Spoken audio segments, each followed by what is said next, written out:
प्रयागराज येथे सुरू असलेल्या महाकुंभ मेळाव्यात भाविकांची रोजच मोठी गर्दी पाहायला मिळते। पण बुधवारी मौनी अमावस्या निमित्त शाही स्नान होतं, त्यावेळी मोठी चेंगराचेंगरी झाल्याचं समोर आलं।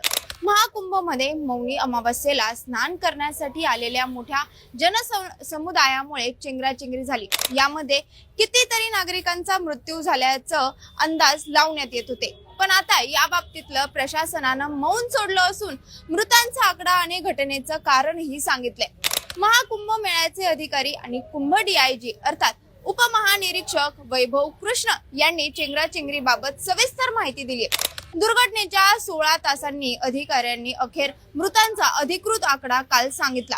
महाकुंभ मेळ्यातील चेंगराचेंगरीच्या अपघातात 30 भाविकांचा मृत्यू झालाय, तर आतापर्यंत 90 भाविक जखमी झाले। जखमींना शहरातील वेगवेगळ्या रुग्णालयात दाखल करण्यात आले, तर काही जखमींना मेडिकल कॉलेजमध्येही दाखल करण्यात आले। चेंगराचेंगरीत मृत्यू झालेल्या 30 जणांपैकी 25 मृतदेहांची आतापर्यंत ओळख पटलेली आहे, मात्र 5 मृतदेहांची ओळख अद्याप पटलेली नाहीये। त्यासाठी अधिकाऱ्यांनी एक हेल्पलाईन नंबर सुद्धा जारी केलाय। आपल्या जवळच्यांच्या माहितीसाठी किंवा बेपत्ता झालेल्यांसाठी 1920 या हेल्पलाईन क्रमांकावर संपर्क साधण्याचं आवाहन करण्यात आले।